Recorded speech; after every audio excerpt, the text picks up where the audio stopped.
Ladies and gentlemen, a very warm welcome and a very good evening to you. The topic for our debate this evening is, I think, the question that is uppermost in the minds of everybody. It gets asked perhaps 100 times a day. Who is going to form the next government? It's a $1 trillion question, quite literally. We are a $2 trillion economy today. And whether over the next 5 years we add more than $1 trillion or less than $1 trillion to that economy will depend on who forms the government. So we have a very simple debate. It's a three-way debate. Is it going to be a Rahul Gandhi-led UPA Congress? Is it going to be a Narendra Modi-led BJP NDA? Or is it going to be a somebody-led third front for 2014? And we've got a spectacular lineup of debaters for this evening. Let me welcome them one by one on the stage, and then I'll give you quickly the rules, and then we are ready to go. Sam Pitroda, who is going to be speaking for Rahul Gandhi led UPA. Sam.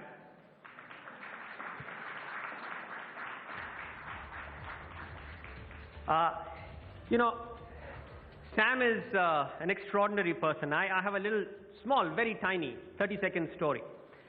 It is in the middle of 80s, and I was a rookie reporter for Doordarshan. And Sam had just come across from America at the invitation of Rajiv Gandhi to set up CDOT, Center for Development of Telematics. And I had gone from Doordarshan to interview him. I think it was one of his first interviews. And I was astonished when I met him some time back that he still remembered that interview. So Sam is a mentor. He is someone I have looked up to, and I'm so delighted that he's here. Thank you, Sam. Thank you. The second speaker for this evening, and he will be speaking for the Narendra Modi-led BJP NDA coming to power. And once again, a very good friend, Piyush Goyal. Piyush, would you please come up? One of the most promising young parliamentarians and politicians in the country. Also the fact that Piyush is, by virtue of being the treasurer of the BJP, he is going to sign off on their media campaign. So I've got to be good to him tonight. They will be deciding very soon on how much they will spend on each network.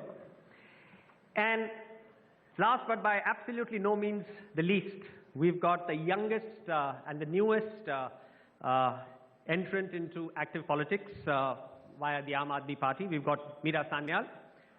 Meera, would you please come up?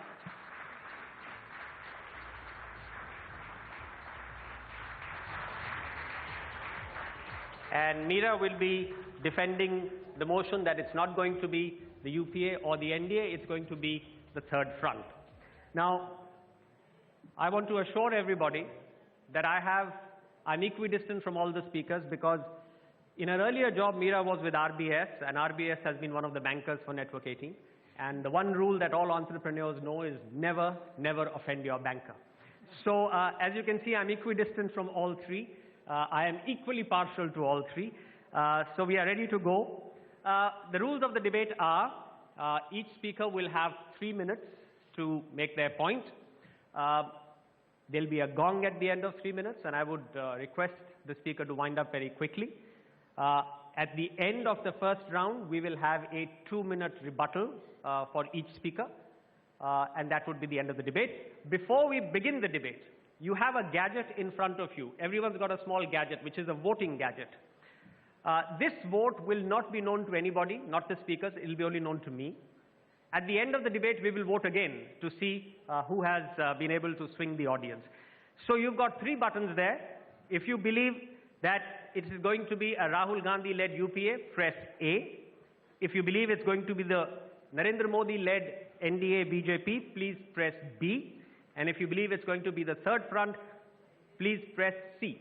You have 10 seconds to vote, and do remember that your vote will be registered only when the green light comes on the gadget. So the time starts now. Please vote A or B or C. And remember, you have to have the green light showing. That means your vote has gotten registered. Good. So I hope everyone's been able to vote. As I said, we will vote again at the end of the debate and then reveal the results to our audience. So we're ready to go. Sam, the floor is yours, 3 minutes, and you are going to defend the idea of Rahul Gandhi-led UPA. First of all, I want to remind everybody that Congress is a grand old party with history of about 125 years. Ups and downs, struggles, accomplishments, but at the end of the day, Congress gave us independence. Gandhi, Nehru, Patel, and hundreds of others helped build this nation. If you look at the noise today in the system and begin to understand the signal, you come up with a very different story. And the story today is that we have done a great deal in the last 10 years. Forget about all those people who say you haven't done anything. They just don't know. If you get 8% growth for 7 or 8 years out of 10, that's pretty good accomplishment. You look at same thing in education. We set up a National Knowledge Commission. Today, 20% of our kids can go to college. 10 years ago, 10% could go. Right to education, right to information for transparency, accountability, health. And the list just is big. Take, for example, agriculture. We have had the biggest year in agriculture this year, ever in the history of this country. I work with technology, and I know the kind of things we have done in technology. We are spending 100,000 crores in building information infrastructure to democratize information. People just don't read here. People don't understand. We build National Knowledge Network at the cost of 10,000 crores to connect all our universities, all our libraries, all our R&D institutions. The amount of things this government has done is just unbelievable. Congress gives stability. We have seen it in the past, that's the only way to get stable government. In spite of coalition, Congress could survive for 10 years. If you want a government for 2 years, maybe you ought to vote for somebody else. If you want government for 10 years, you got to get serious. And I have seen it all. I worked for 7 prime ministers in this country. And let me tell you, it is not about average guy running the government. It is about collective leadership. It's about vision. Of course, corruption is always an issue. I will not forget in 1980 when Rahul Gandhi was told that you are corrupt. That killed him. So corruption sells in this country. You can say Sam is corrupt, people will believe it. Enough. Get on to the basic. Learn what we have accomplished. And don't outsource your thinking. I think Indians are outsourcing their thinking. Think for yourself, and you will find out. Thank you. Thank you very much, Sam. The spirited defense of the Congress's record and work for 7 prime ministers. Piyush, all yours, 3 minutes. Thank you, Raghav. Compliments to Sanjay and his team at CNBC for 9 years. But most surprisingly, I find it strange that you choose to launch Bazaar in Gujarati today. Maybe the flavor of the nation's mood today. But this election is going to be all about change. It's going to be a vote, a referendum on leadership. And I think the people are looking for a leadership which is honest, a leadership which is visionary, a leadership which believes in action and not just mere acts. The country today is at the crossroads. We have had a situation where misgovernance is at its worst. The fiscal mismanagement is bothering all of us in this room. Corruption has reached such heights that we can't even calculate those figures anymore. And finally, the economy is in a doldrums. We've almost reached a situation of stagflation. And what brought us over here? When Mr. Vajpayee took the reins in 1998, he faced similar problems. Inflation was in double digit. The economy was down to growth of about 4.2%. He inherited current account deficits, a huge debt, but he was focused. He was focused on growth. He was focused on good governance. And in a span of 6 years, on the back of significant fiscal consolidation, on the back of reform, which brought power sector reform to India for the first time, which brought deep dive into infrastructure development, banking, insurance, pension opened up for the first time. You saw Electricity Act being amended in 2003, which brought private entrepreneurs into power generation. All of this led India from a 4% growth to an 8.5% growth, with inflation down to sub 4%. Interest rates came down to less than half.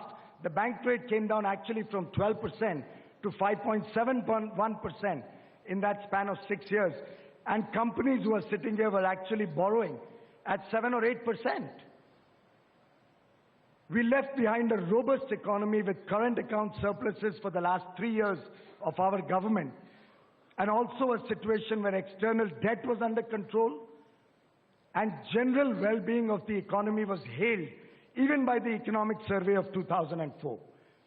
Well, growth at 8% for 4 or 5 years did happen in UPA 1, coupled with financial mismanagement, corruption at its worst, and no growth beyond what Mr. Vajpayee left. And after 10 years, where do we stand? Double-digit inflation for the last 6 years. The economy has come down to growth of 4.5%. What we need is a leadership which provides vision and a bright future for the youth of India, engaged in good jobs, empowered and not entitled. Thank you. Thank you, Piyush, for a very spirited case. I'm a bit surprised. Both the speakers made a very spirited case for their parties, but both did not mention their individual leaders by name. Neither did Sam talk about Rahul, nor did Piyush talk about Mr. Modi. Last 2 minutes. It's in the rebuttal. It's a given. Yeah, but Meera, you've got a problem of plenty. You've got too many names to insert. The latest being Arvind Kejriwal. There is, of course, Mulayam Singh Yadav. There is Jayalalitha. There is Nitish Kumar. Mayawati. There are a lot of claimants for the third front leadership. Naveen Patnaik. I should not be actually saying these names. I could be missing out so many of them. So the floor is yours. 3 minutes. Thank you, Raghav. So let me be very clear. I am not representing any third front. I'm here to speak for the first front, the front of citizens of India. And I speak for only one party, and that is the Aam Aadmi Party. So no speaking for any third fronts or second fronts. The people of this country have had a choice between the B team and the C team for a very long time. Now you have the chance to vote for an A team.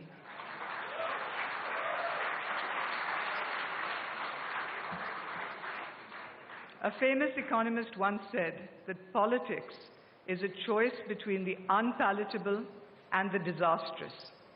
And we as our nation have known for a very long time, unfortunately, that's all we've had to choose from.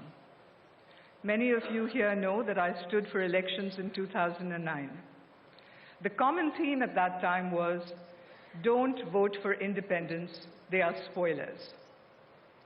In 2013, that's what they said of the Aam Aadmi Party. They said, don't vote for the Aam Aadmi Party, they are spoilers.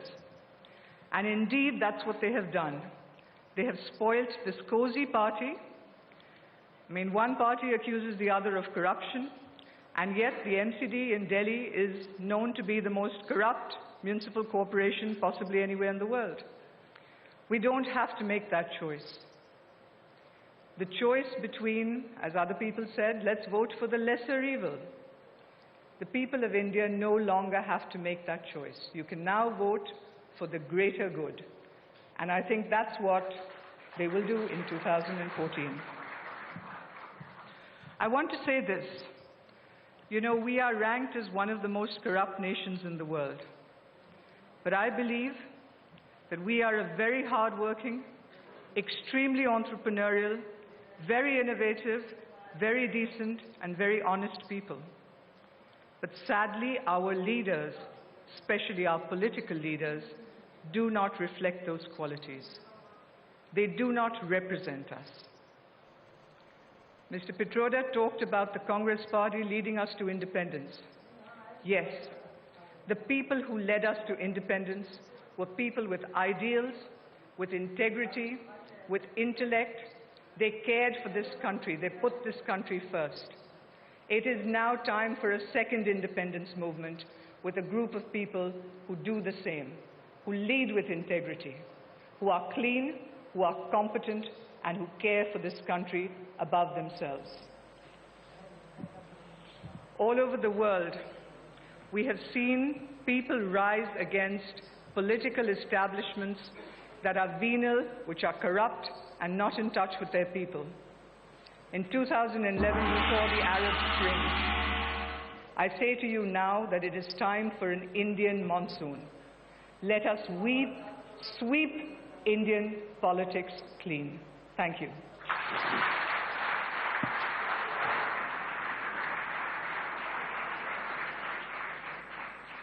So it was a passionate speech, Meera. Unfortunately, didn't quite defend the motion. I'm curious, since you've spoken, you never named it, but you spoke for the Aam Aadmi Party. I'm curious, today the Aam Aadmi Party has rolled back the decision of an earlier government. Governance is about continuity. Is this what the Aam Aadmi Party is expected to do, roll back earlier decisions taken by earlier governments?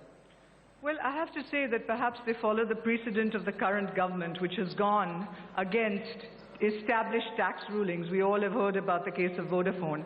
So when a government goes back against itself, no, not necessarily. I mean, it's also a question of what you believe in. They don't necessarily believe that multi-brand FDI is acceptable, and that should be okay. Okay, even though governance is about continuity. Well, certainly not about continuing bad practices. Let's be very clear about that. Okay, accepted. Well, we have rebuttal going. We have 2 minutes for rebuttal from every speaker. Sam, floor is yours. Young India would need young leaders. You need someone who is 45 and not someone who is 60. My colleague here talked about numbers. Looks like he's an accountant. I'm not interested in numbers. I'm interested in inclusion. I'm interested in lifting 300 million people who are below poverty line. It is not just about business. Maybe this audience is only interested in creating more billionaires. I'm not interested in that. Of course, it is good to have more billionaires. We got to lift 300 million below poverty line. We got to continue globalization, privatization, liberalization, free market economy. We got to create more jobs. We cannot look at India with the mindset of 1950s. We are a global player. We got to be everywhere. 550 million young below age of 25, to me, is the workforce for the world. And we know how to fix it. Of course, there is corruption. I don't like it, you don't like it. But don't assume that everybody is corrupt.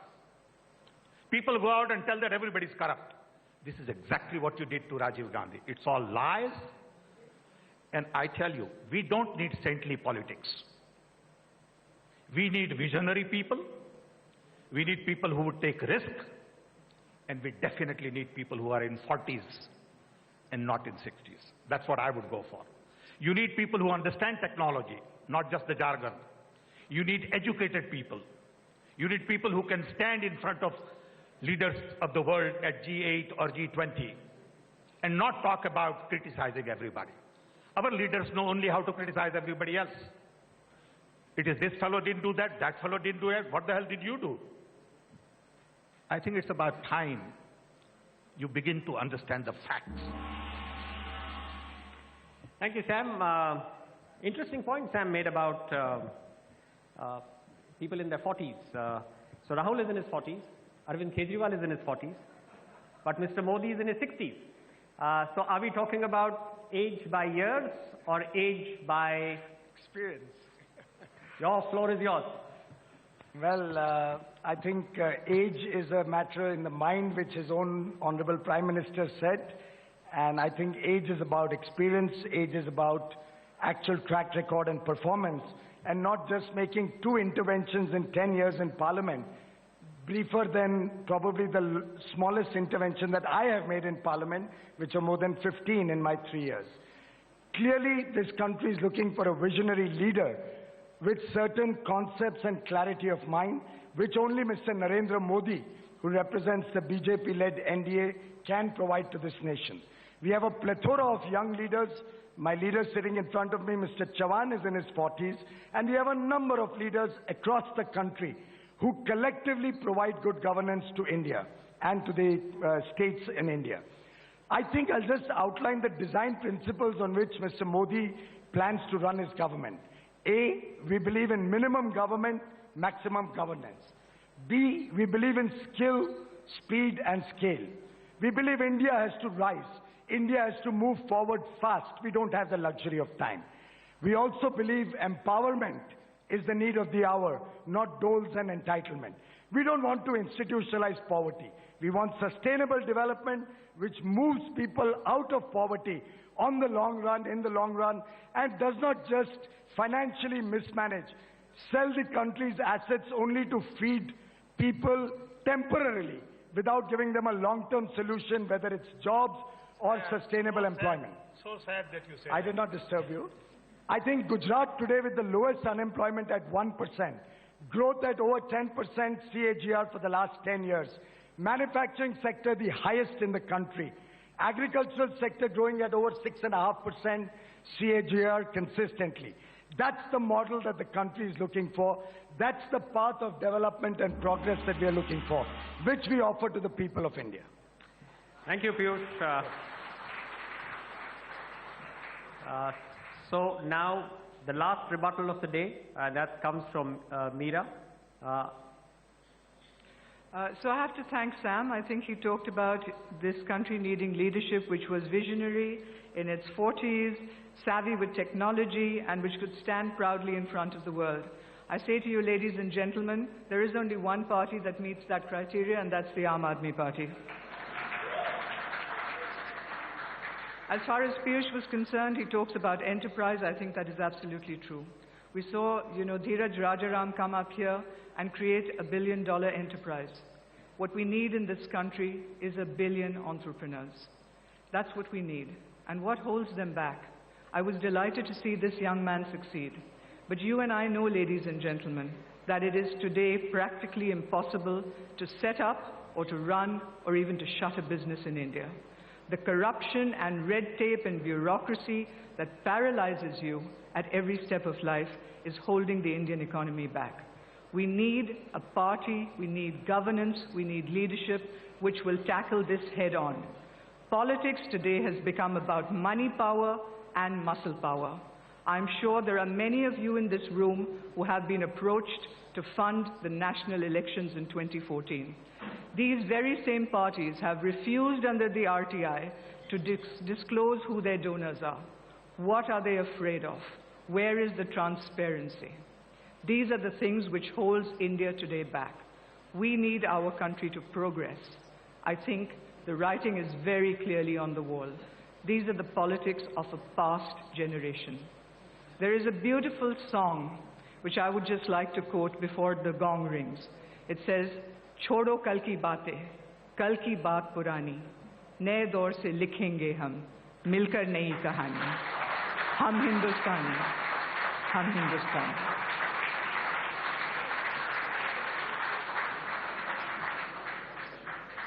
Thank you, Meera. Would have been lovely if you had sung it the way Arvind Kejriwal sang at his oath-taking ceremony. Okay, so the power ultimately is with the people. You've got the gadget in front of you. You have 10 seconds from the time I say now. You have 10 seconds. Please remember again to get the green light on, because that's when your vote gets registered. A for Rahul Gandhi, B for Narendra Modi, C, I will still say third front, although Meera did not talk about it. Go right ahead. Third front, first front, please. Please put the vote on the right place. Go right ahead. Your time starts now.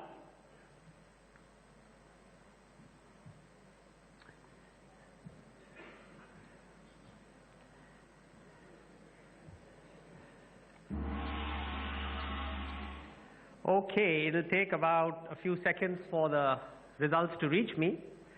I have the results of before the debate started. Sam, it was a very difficult job you're doing. 10 years of double anti-incumbents. Very difficult. I mean, I must tell you, so it's a very difficult. But you have to keep at it. Yeah, absolutely, absolutely. Piyush, you had the other side. You had the incumbency, anti-incumbency advantage going towards you. You also have a victory which has buoyed you over the last, in the last month. And I must say, Meera, that you have the guerrilla honeymoon period of the unknown. So the unknown ideologue, and you've got the honeymoon period going. So those realities are reflected in the numbers that I had before the debate. But I still want to wait to get the numbers after the debate to see what the delta was, who was able to move the needle. Okay, there you have it. There you have it. Well, okay, so clearly the BJP is leading by a very large margin. Sorry, I will. I will just tell you. The Congress is down to 6. It seems to be, after the Delhi elections, a fairly habitual sort of number. And the third front, which is the Aam Aadmi Party in this instance, is surging. Now I'll tell you what happened before the polls. Congress was 10% before the polls. So Congress came down from 10 to 6 after the debate. The third front, or the Aam Aadmi Party, and this is again, it's the romance of the gorilla, went up from 18% to 39%. So,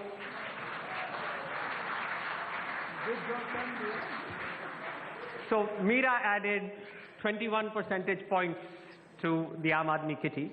The BJP led by a very large margin in the initial poll, 72%. Piyush, you still lead 54%, good enough to form the government, and that's ultimately what matters in a first-past-the-post system. You've got to have just 1% more to form the government. So there you are, ladies and gentlemen. A big round of applause for our three debaters for a wonderful outing.